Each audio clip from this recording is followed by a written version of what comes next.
Yan, magandang hapon sa atin lahat mga katurok. For today's video nga pala, magluluto tayo ng mga katurok ng adobo mga katurok, ng bituka mga katurok, ng baboy mga katurok. So pag ganito mga katurok na luto ng baboy mga katurok, napakasarap talaga pag ganitong luto. Yung nagmamantika na siya sa sarili niyang mantika.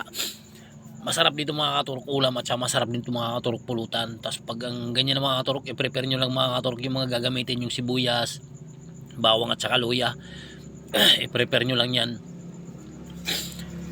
Tapos pag na-prepare nyo yung mga katurok, i-decide nyo lang muna yan. Tapos pwede na kayong maglagay mga katurok ng mantika sa pan. So yan, maglagay na kayo ng mantika dyan. Tapos igisa nyo ng mga katurok yung bawang nyo. Sa mga katurok yung bawang, pag lumabas na yung mga aromatics nyan mga katurok, ilagay nyo na rin yung sibuyas at saka luya. I-mekos-mekos nyo lang yan mga katurok. Pag na-mekos-mekos nyo yung mga katurok, ilagay nyo na dyan mga katurok yung pinakuluan yung bituka mga katurok ng baboy. Isutin nyo lang yan mga katurok. So ayan, shoutout nga pala mga katurok sa mga solid followers natin dyan mga katurok, lalo yung mga OFW mga katurok na manonood sa atin dyan mga katurok. Pag uwi nyo mga katurok ng Pinas, ito kagad ang hanapin yung luto, napakasarap mga katurok. So ayan mga katurok, maganda kayo dyan mga katurok ng paminta mga katurok, pamintang durog. Tapos maglagay na kayo mga katurok ng daon ng laurel.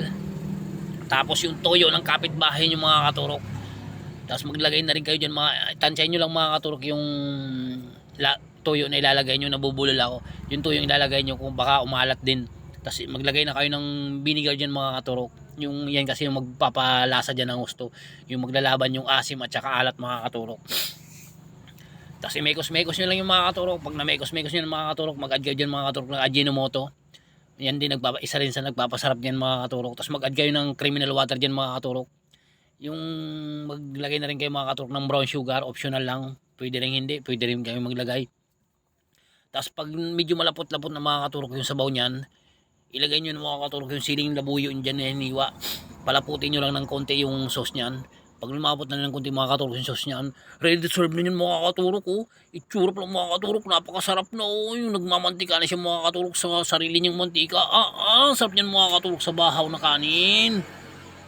So ayan, thank you so much sa inyong lahat mga katurok. Baka pwedeng makalambing naman sa inyo. Pa-like and share naman mga katurok. At saka pa-follow na rin po sa akin mga katurok. Thank you sa inyong lahat.